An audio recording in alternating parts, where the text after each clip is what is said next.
Hello there, and welcome to the last in this five-part seminar on kind of the theory and the practice of parotheology. This is kind of a run-up to hopefully doing some live events in the city and recording those events. But I wanted to kind of just give a little bit of background to some of the ideas behind this notion of CCON, Church of the Contradiction. So for this last seminar, I have my good friend Johnny McEwen, who is an artist and musician who I've worked with for many years. We've done a lot of stuff together. And really what Johnny does is I often come with theory, and Johnny is this creative powerhouse who kind of like brings ideas and kind of like embodies or incarnates some of these ideas in interesting ways. And more than that, which I'm sure we'll talk about, is the creative dimension also adds to and develops and deepens the ideas. That was something that Icon was very seminal in, which is the group that we were part of many years ago. That it wasn't just that I brought the ideas to the group, it's that what was created through the art and the music and the visuals also deepened the kind of reflections. So anyway, I thought I'd have a chat with Johnny about some of the more practical side of things. But to begin with, Johnny, I want to hear our origin story. How did we you were, just before we turned on the camera, you were saying about when we first met. Yes, people kept telling me, you should talk to Pete Rollins, and eventually somebody said, right, I'm actually going to make it happen, and took us out for pizza. We met, and then shortly after that, the first Icon happens. I wasn't part of that, but went along to that, and then thought I need to get involved here, and for two reasons. And the first reason was I thought it was a wee bit bitty, and I thought like ambient music would kind of tie the whole thing together. I thought I'll make it better by getting involved and bringing that to it. And then I also was worried about your charisma and that you might start a cult. Yeah. So I thought I could stop that happening, and so far I think I've been successful. I think. I You don't think, know. yes. I think. I sometimes think of what I do as an anti-cult cult. It's kind Yeah. of like, but the more when you're fully in it, I disillusion you so much that you'll never be You never know. illusioned by anybody else again. Yeah. So yeah, that's the idea. I was thinking as well when you were just doing the intro there. You go, I think you have a way with words, and I have a way without words. Yes. So it's kind of that. I'm also quite often trying to limit how much you get to speak, Yes. or how much we all get to speak. Yes. Johnny was very good at that. There was constantly you would kind of either limit how much time I had or put arbitrary amounts of words that I would be able It's to partly use. because I have a very small brain, and I just kind of fills up with words very quickly, and then I go, I can't take anymore. But Yeah. no, I also think there's creating space between thoughts is that reflective space gives you time to process as well. So Yeah. kind of I took control of the gaps. That's right. I mean, sometimes. an example of that is at a retreat I ran a couple of years ago. You literally, as I invited you, in fact, paid you to do some stuff, Yeah. and you kind of deliberately chose to do nothing. I did not. Well, no, I did. I did two sessions. I did in the morning session there was something, and in the afternoon there was nothing. Yes. So in the morning there would actually be something would happen, and the afternoon was genuinely nothing, and people. Yeah, I just like the idea that it could create a bit of space, where people could go to something that and feel kind of unburdened from the need to do something because they were doing something, but something they were doing was nothing. Yeah. And so we're going, I'm coming to your nothing workshop. I go, it's not a workshop. There's nothing. There is nothing. Yeah. And it was quite interesting to see what that space then created. You create this possibility, and we ended up kind of talking about songs to do with nothing, and created a Spotify playlist, which we convinced them to put on in the bar, and we took over the sound system. Because there's two ways that people could have done nothing. They could have just not gone to the workshop, Yeah. or they could have gone to nothing. So there's like two types of texture to the nothing. Yeah. You were kind of providing a nothing that had Yeah. positivity. Yeah, and since then I have a creative consultancy along with some others, and we've developed the idea. We've actually applied to to Belfast City Council to do nothing. We haven't quite got there yet in terms of funding, but and we're thinking about nothing as, the more we think about it, the deeper it gets. Yeah. So we think about nothing as possibility, where something can happen, especially kind of like public spaces where what happens whenever people show up to talk about nothing, and we talk about nothing as pause. So kind of working with a mental health charity to kind of their staff to create space for self-reflective practice, I guess, and then nothing as protest. So kind of we've got no parliament here at Stormont, and we're connecting with the nothing that's happening at the political level, along with people who are striking and withholding their work. So there's a political sense to it as well. So yeah, do you know there's a Russian tradition where people will hold up signs because it's illegal to protest in some situations, so they'll hold up a sign that says nothing, and if they get arrested and go like, well, there's nothing written, and they kind of go, well, we don't need to, everybody knows already. So they literally hold up a sign, but they have to mark it. That's the interesting thing. You have to have a protester there who marks that something isn't being said or something isn't being symbolized. Yeah. No, I think my favourite part of the nothing thing that we're planning to do. We plan for funding. If we didn't get funding, we'd do it anyway. So that's what we're going ahead and doing. So you're doing nothing, we're doing whether you anyway. get paid for or not. Yeah, you can't stop us doing nothing. One of the things I'm excited about is two things actually. One was a very important meeting that you can sign up for. So you go on a website and click on it, and it creates a Google Teams or whatever system you're on for people who have proper jobs, and it creates a meeting that's very important that doesn't exist. So it gives you an hour. Oh wow! Yeah. As a public service. And the other thing I wanted to, so it comes up in your calendar. Yeah. It'll pop up and and it says very important meeting. Yeah. Yeah. Or you can rename it something more appropriate that your boss will not be suspicious of. But I think that's just to kind of, as a gift, give people space and time. That's brilliant. That's a brilliant idea. And the other thing is that we wanted to, with who knows about nothing, or and I thought quantity surveyors. I don't know what they do. Nobody does. Yeah. But I thought they must know. They survey quantities. Well, there's like several quantity surveyor companies in Belfast. I thought we'll ring them up and see if they'll come and join us for pizza, and we'll talk about the value of nothing, because they should know what that might be. And then we imagine recording those conversations and then creating a kind of like Waiting for Godot like play out of those conversations. Oh yeah.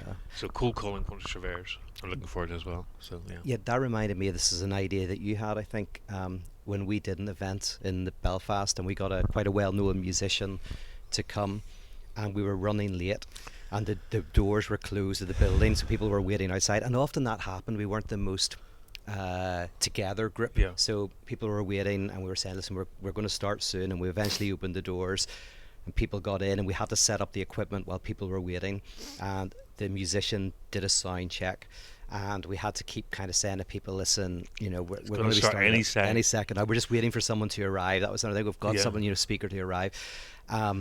But interestingly, the event not happening was the event, and we were able to litter in little, while we're waiting, I'll tell you a story, or so we put in little like things that were happening while we were waiting for it to happen. Though our favourite was that some people would come to hear the musician, and they only got to hear him tune up, which is brilliant, lovely, absolutely brilliant.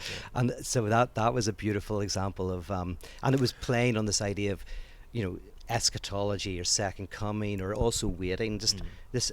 But and people began to obviously notice. Some people got it straight away. Some people maybe 10, 15 minutes in. Some people, it might have taken the whole 45 minutes before they were like, oh. But it was creating a space of nothing. Well, I think that kind of, there's a, I think it works well when there's a playfulness. Mm-hmm.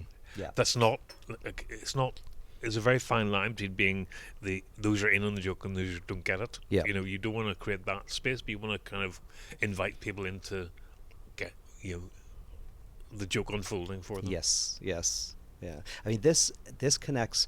I mean, there's a very deep religious tradition of this. Obviously, the Quakers are the original kind of like creating space for nothing, and to kind of putting it in their calendar. Like every week, we're going to get together to do nothing. And there's we've talked about, I don't know if we've talked about it, but I've talked about Byung-Chul Han, who's a well-known author at the moment, very popular, who is writing about basically fatigue society, burnout society, and this society of pure positivity, of always having to do, of kind of optimizing your life and life hacking and seizing every moment and kind of turning it into something productive and useful. And even doing things like drugs becomes a way of, something positive, right? There's no sense of doing something for nothing. And there's a rich tradition of doing nothing, and it connects, to say, with power theology, but this is something you're, I think, trying to create a space for. Yeah, yeah, and it's interesting to go. Yeah, so who shows up whenever nothing's happening?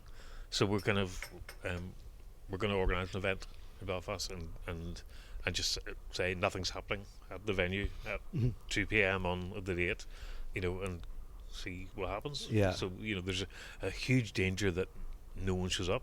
Yeah. But that's also interesting. Yes. But also this feels like it's quite a subversive thing, and it feels like it's tapping into kind of secret society stuff and kind of I think there's also, it is, the more you think about it, it works on several levels. I think I like to say is saying whenever I don't understand something, I go, yeah, that works on several levels. But there's a way people go, oh, yes, do nothing in the morning then you can be more productive in the afternoon. And it's not that. It's the valuing the actual nothingness. Because yes, as soon as nothing becomes the way in which you become more productive, like in Google, they might have a sleep room where you can have a nap for 20 minutes. Then it's itself woven into the ideology of pure positivity, and that's not what you're doing. This is about, in one sense, maybe the virtue of laziness, the virtue of nothing, not for any value. Do you remember, it was about 10 years ago, they this still probably happens, but every year for a while, the #1 Christmas hit was from one of these shows. Pop Idol. That's it, something like that. Yeah. Britain's Got Talent or whatever. So this was a common thing, and so some musicians got together and they did a single called "Cage Against the Machine," which was John Cage's 4:33, which is 4 minutes and 33 seconds of not playing the instrument. And it got to #2. I think it got to #2 in the charts, almost got to #1, as this kind of like, and on Radio 1, where they have to play all of the singles, and yet they played 4 minutes and 33 seconds of silence. And it was a real protest. There was something very powerful about, in the midst of, especially radio, where silence is seen as a bad thing. You can't have a few seconds of silence. Having this silence as a protest against the facile nature of the pop industry was really, really interesting. So there is a tradition of, as I mentioned, the Russians as well, obviously, this tradition of nothing as protest. It's very interesting. It's also, Padre Gutuma has a poem, and it's not released yet, but it'll be released soon, but it's about Jesus in the Garden of Gethsemane.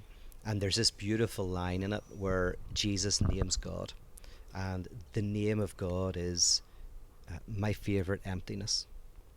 And I love this. I love this signifier for God being the signifier that signifies nothing, that signifies a type of emptiness. One of the things that I'm working with, and in the book I'm writing at the moment, I try and get into this, is that potentially we need signifiers that signify nothing. It's not that there's stuff and then there's nothing, is that we actually need to signify the lack. And traditionally, one of the names for the lack at the heart of everything was God. Even within mysticism, or particularly within mysticism, I should say, the word God ultimately named something that couldn't be named. So there was a sense in which it was a name that generated all of this content, all of these poems, all of these theological and philosophical treatises, but at the very core, this 3-letter word signified something that cannot be signified, and that was a significant event for many of the mystics. And someone like Simone Weil, there's very, very key is that you kind of have to signify something that is not caught in the web of being. Yeah. I'm just thinking, I miss Icon, because there's so much richness of things you could do around this that kind of go in a kind of public realm. Yeah. So yeah. I mean that's what icon was in many ways. It was taking an idea, and interestingly, there was like a couple of different ways it would come together. Sometimes there would be an idea, like for example, this idea of God is a word that signifies something that cannot be signified, and then Johnny and others we'd begin to kind of like look at what visual way of exploring that, or what playful way to explore that. And then sometimes you would come with an image. I remember once you came to a meeting and just said, "Oh, I think it would be beautiful if we had a bar that was full of broken wine glasses." He's like, "Well, what do you mean by that?" I don't know. It just would Yeah. look cool, and but that became something. Yeah. No, I think it's kind of like sometimes there's just a beautiful picture or a situation, and then you go, yeah, add some theology to that. Yes, yeah, And there always was. yeah. So it's hard to know what comes first sometimes. Yeah, I remember one that you brought up a few times, and eventually we did it, and I was fighting against it, but it was a pillow fight. You just went, I just want to do a massive pillow fight. No. So I remember because I hadn't been terribly involved in that one, and it was about comfort was the theme, and it was so the central image was a kind of like a cross made out of pillows, and I was going, you can't. I presume you're having a pillow fight. And I'm going, you have to have a pillow fight. So we had a pillow fight to the house pain jump around. That's right. And I didn't realise how difficult it is to pillow fight. Us, yeah, completely out. And it's quite kind of 20 minutes, 20 seconds of pillow fight is quite good. 3 minutes, 20 seconds is a long time. Yes. And so, yeah, by the end of it, we're all out of breath, and you had to, like, do reflection after. It was, yeah. But it was also then kind of the theology, the meaning of going, using this cross of comfort to inflict violence. Yeah. When you go, that was it worked on many levels. It was latent in this thing that we had to discover by having a pillow fight. Yeah, I'm thinking about, like, this was a common theme in what we were creating in Belfast. This idea of creating a space of nothing. What I sometimes would say is like a desert in the Oasis. Just one other one that I liked. There's a couple that come to mind, but I remember we often did a lot of music and have visuals, a lot of equipment and seats. Quite a lot of effort would go into creating a space that was kind of multi-sensory. And I remember one event where the first half of it was taking everything down until there was nothing but a circle. And then I think I don't know, I might be combining two different ones, but I think then a friend of ours, Chris Fry, said we often do quite full things here, but today Icon offers you nothing. And he's a psychoanalyst, and he just sat in silence and contained the anxiety as we all just looked at each other and were like, what happens next? And he just looked, didn't do anything, and then interesting conversations began to arise. So there really was a sense of going, like, how do we create a space of pure negativity, and that's something that's valuable to the individual, is potentially valuable politically and culturally. So it's funny that now, decades later, you're actually going to Belfast City Council and saying, we want to do nothing. Mm-hmm. And as we were kind of like getting through the different rounds of funding, we kept going, this is brilliant, they have to fund this, and then to going 10 minutes going, there's no way they can give us money for this. And we also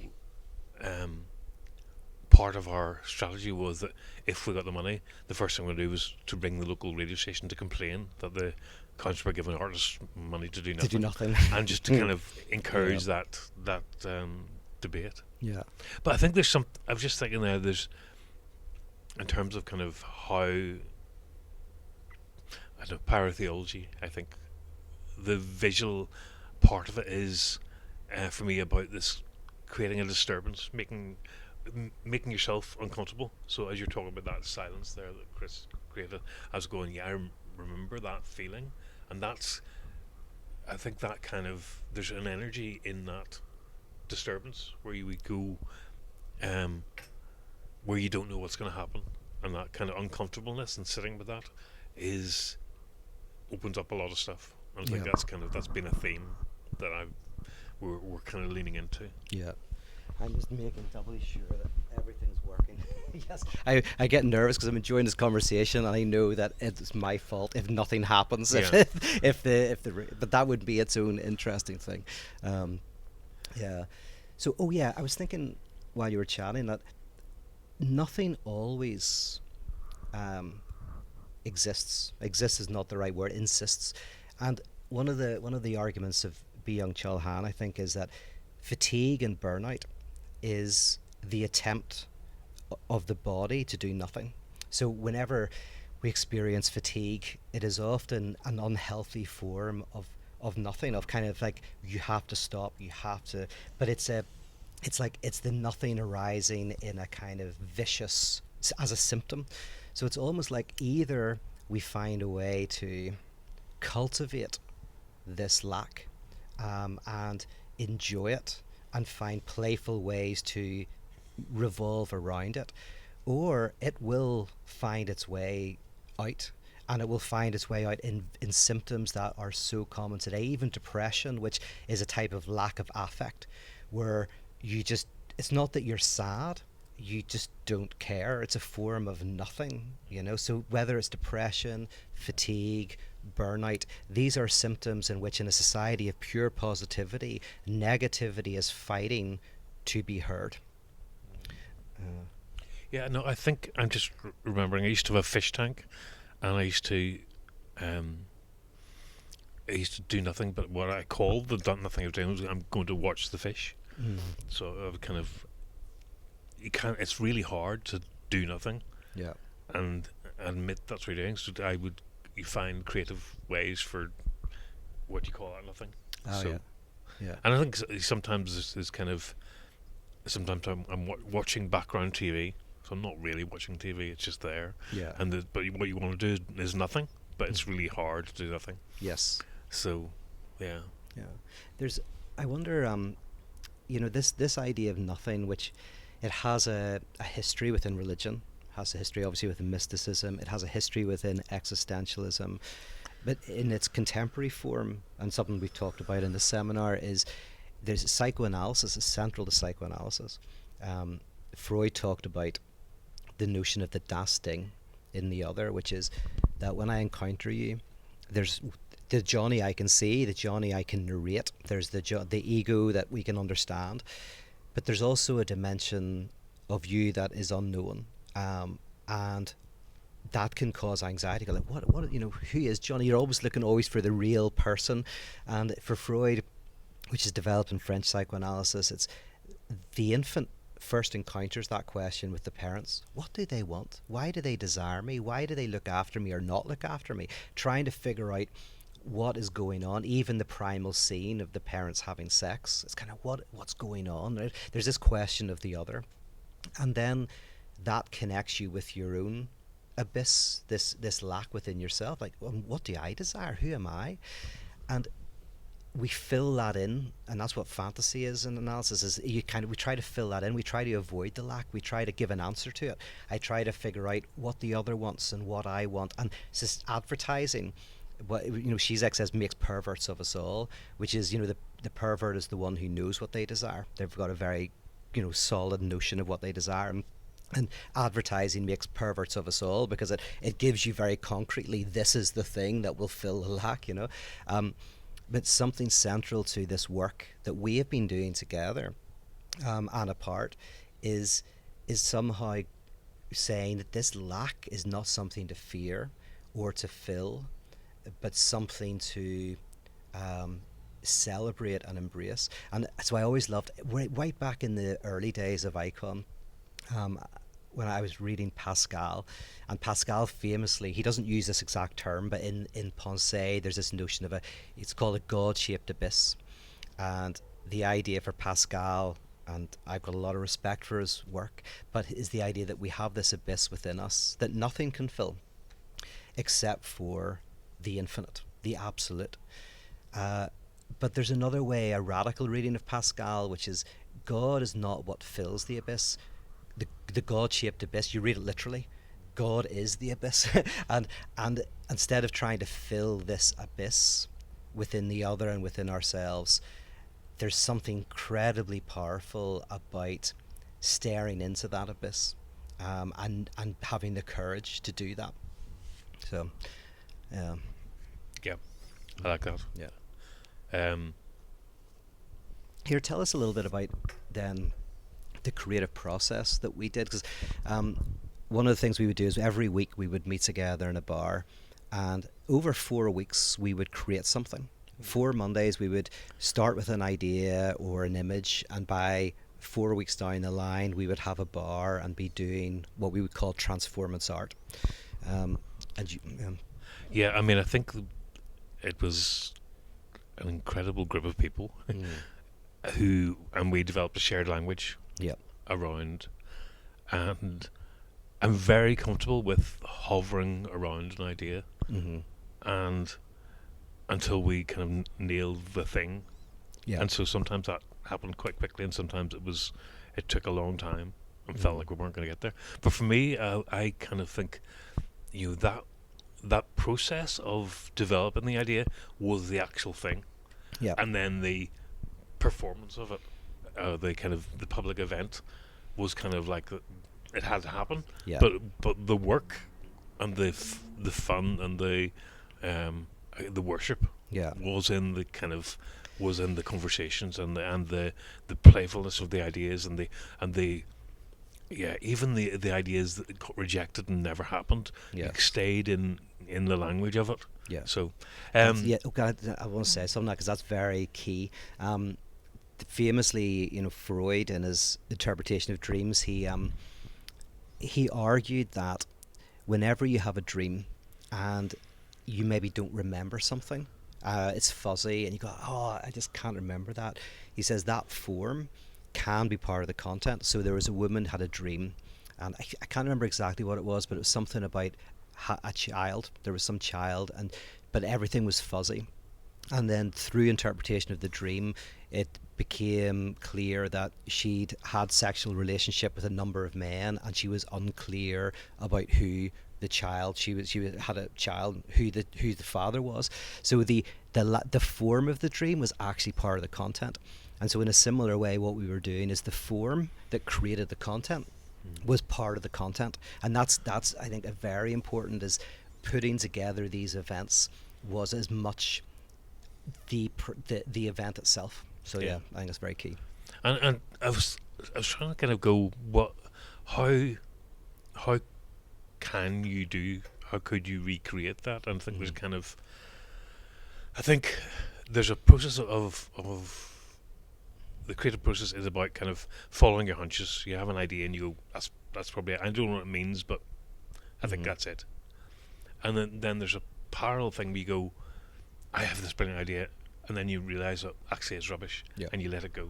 And that kind of, those two kind of seesawing back and forward of following hunches and giving up on hunches, it seems to the way you travel through this. Yeah. There's something as well about making yourself feel uncomfortable, but also juxtaposing the complete wrong thing against what you're talking about. Yeah. I'm trying to think of an example of that, but we kind of, the pillow fight thing is kind of like going comfort and then violence. Yes. You kind of like, there's a playfulness of going, what if the opposite? Yes. I'm just free associating with this, but I remember one of the events where there was a camera like this filming me as I was speaking, and it led to a lead went to the monitor, so you could see the monitor, but the monitor was playing Charlie Chaplin's Dictator. So as I was speaking, Charlie Chaplin as Hitler was like this, so it kind of looked like that's what the camera was seeing. We made it look like that. And partly the idea was to kind of make ourselves uncomfortable and also to show our own the truth. Like, for example, I might think that I've got something great to say, but by kind of having the little dictator there in the screen, we undermine ourselves. And that's something you were very good at. Like, a lot of times you would ask a question that would in some way say something like, how do we undermine ourselves? or how do we disturb ourselves in a productive way? What would we not like to do? I mean, that was, you were very good at the questions of not, like, what idea would you not want to put on the table? Yeah. Yeah. Yeah. Well, I think as well something about it needs to be, the possibility of failure needs to be right there. Yeah. So kind of at the last Spark event, I had a dreadful idea about limiting the number of words. Yeah. So invited people to just use 100 words. So from when they got up, from like 5 a.m. to 5 p.m., it was, you have 100 words to use at this retreat I was running. Yeah. Yeah. As soon as I got up in the morning, I realised it was a dreadful idea. Yeah. So it was just kind of, but people could opt in and opt out. So a lot of people had already said we're not doing it. So it created a lovely tension. Yeah. It was a beautiful tension. One of the things I liked about it, and the thing I'm proud unintentional of, tension. Unintentional tension. But the thing I'm proudest of is that basically nobody listened to us. Yeah. Because I think if you go to a retreat and the retreat leaders say something like, we're going to have a day of silence, you tend to do what they say. And I love the fact that you came up with this idea, I backed you up on it, and basically everybody was like, no. Some people tried it for like an hour. I think some people got as far as lunchtime, which is good, and some people cheated. But it was, but the fact it didn't work, yes, also worked. I mean, that's why it worked better. For me, that was a great example of not working that worked. Sometimes things just didn't work.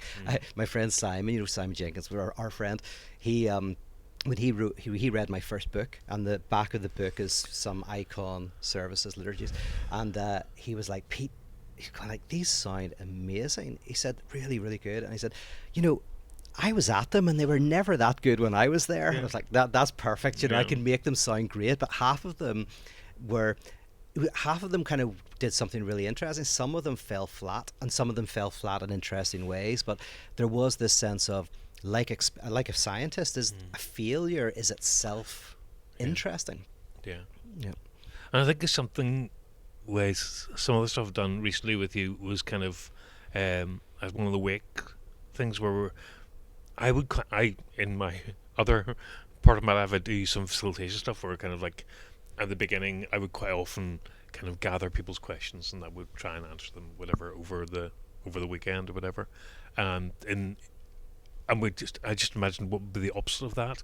So we kind of, in this context, we gathered questions and then they handed them to the next person or the next table, and they rewrote the question, made it better, and put the question inside an envelope, and just got these layers and layers of questions getting deconstructed. And it was kind of like a horrible thing to do, to go, give us your best question and we'll change it straight away. We're not going to answer your question, we're going to think of a better question. Yeah. And so I kind of, in terms of process, there's doing the opposite is kind of always uncovers something. Well, see, that's where again there's like artistically and philosophically we're very much on the same page, because in philosophy dialectics is basically, for Hegel, the way you get to truth, and dialectics is pretty much where you invert and then you invert the inversion. And in fact Wittgenstein talked about, he said philosophy isn't at its best isn't about answering questions, but getting rid of the problem by asking better questions. So actually what you're doing there, I think, is a great example of actually philosophy at its best. That some questions exist because, or some problems exist because the question hasn't been formulated right, and when you formulate the question well enough, you can actually dissipate the very problem you thought you had. So yeah, there's something creative in that. I do love as well, again, a little bit of free association, but when you were saying about writing stuff, that you got us one time to, I remember this was upstairs of White's Tavern, in this open fire going in the middle of winter, and there was a point where we all wrote down, I think it was something that you believed that you think other people in the room wouldn't share, that were controversial beliefs, and in today's climate even more so, we could think of things where maybe you have a belief and you'd be worried about sharing it. And we wrote these down and we folded them, and the ritual was to make a cut in the lining of our jackets and take someone else's belief without reading it, put it into the jacket, and then I remember us all up there sewing our jackets together. And so I'm sure I've got a jacket somewhere that has something still within it. That was one of my very favourite ones. I'm also no, it wasn't my idea. Oh, is it that right? Okay. Which is why I can appreciate it. Yeah, I know that one of the inspirations for the idea, because this is a good example of how it comes to be, but is Pascal famously, he wrote his conversion down on a piece of paper and then put it in the inner lining of his jacket.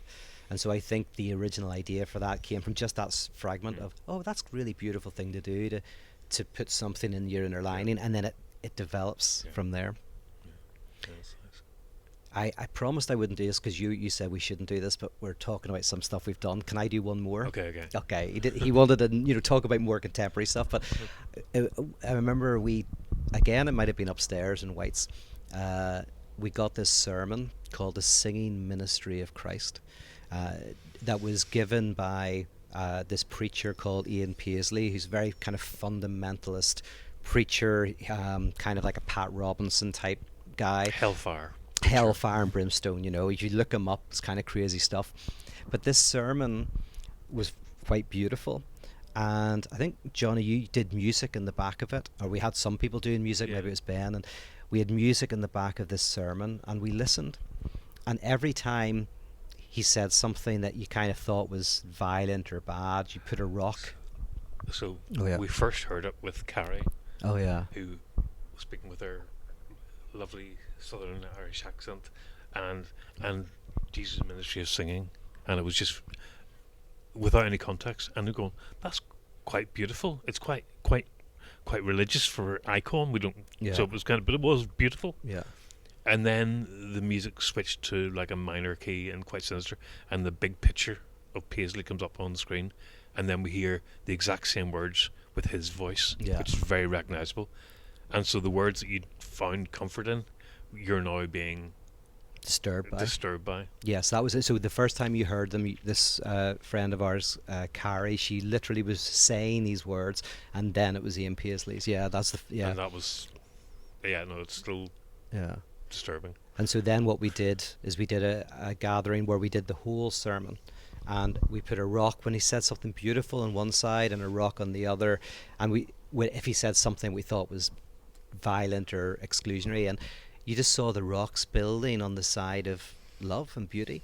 And very kind of disturbing, because this figure for a lot of the people in the room would have been a figure that was very difficult, and it would have been difficult in the aftermath of this as well, but in this 1 hour you just heard these words differently. And then that beautifully one of our friends got up and told this story that included Ian Paisley.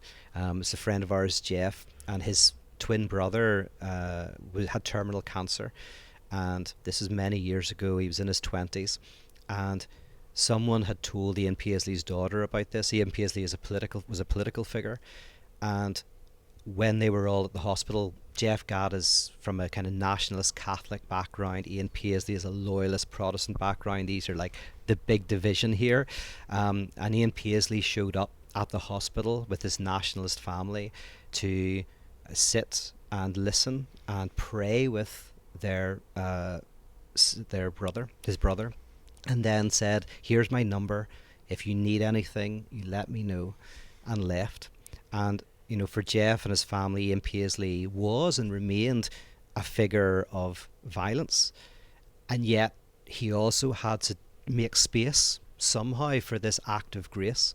And he told that story. He says, "What? I don't know what you do with that, but I have to live with those two things." It was quite beautiful. Yeah, I like it. Yeah, and that's very key, that idea in parotheology, and what we've explored is this is not about wholeness or reconciliation or changing. It's almost about going like, we live in contradiction. We live sometimes with contradictory narratives, and how do we make space for that? So again, that was not about redeeming a figure or not redeeming a figure. It kind of was about going, oh, we have to live with this idea of having a more complex kind of set of feelings about this figure. With religion often, like secular and sacred religion, often gives us an easy answer. Here's the goodies, here's the baddies. It kind of splits everything up. a lot of what we were doing was trying to just make that a little bit more difficult. Hmm. Yeah. And those kind of creating space to let that happen, Mm. I think was what it was about as well. It was about, you know, and sometimes with words and sometimes beyond words as well. Yeah, yeah. So in many ways, like what we were trying to do and what I'm trying to do, and encourage you to do, is how to create spaces, whether it's weekly or monthly or whatever, that kind of signify a type of lack, that can create a type of productive disturbance, can kind of almost like de-weaponize scapegoating mechanisms, um, and and kind of like the need for having a space like that, and that it needs music, it needs spoken word, it needs poetry, it needs art, um, to somehow, I suppose, you create a space of grace. And that's kind of, in one sense, what this liturgy was about. Well, how would you describe this liturgy that we were doing? Like, if, um, Oh, on the spot. yeah, I. It feels very much like it was, or where it works, it wasn't clear. yeah, So and it was a question. Um, and I think there's also, I we talk about working on several levels. I think mm, mm, that's kind of key, where not everything is explainable, yeah, and that there's, you don't necessarily remember what people say, but you remember how you felt yeah, in that moment. yeah, And even kind of reminiscing now about these events, I get back into that feeling of how it felt. So I think that's a really, really strong thing, that you can create events where people have space to feel something different yeah, and discover something, and sit with questions. yeah, yeah. I remember there was somebody drew outside the bar that we used to meet, this the word God, and then with a big circle and an X through it, a big line through it, like no God, and that became a beautiful icon for us to walk past when we were going in. The very idea of God as a lack, as a Hmm. nothing, and I felt like that's, to me, like when you were walking into this space, it was a type of entering into a place of doubt, ambiguity, and unknowing, um, and making space for that. Hmm. So I love that icon. I tried to chip it off the wall. I got Hmm. it, but it's all in bits somewhere. But one of the things that I'm remembering now was that we were using public spaces. I Mm. mean, maybe 90% or sometimes 70% of the people who were there for what we were doing, but Mm. there's also other people who were just happened to be there, Yeah. and that led to unexpected things, Yeah. Really and fun. also it meant that you were being kind of vulnerable as well, Yeah. because this is you're just in a bar in Belfast, Yes. and so it's not your, what I can say behind closed doors. Yes. This is what I'm saying in public. This is what we're doing. So Mm. that's kind of, yeah, we ramped up the levels of danger, I Yes. think, deliberately, to kind of, yeah, see what happened. Yeah.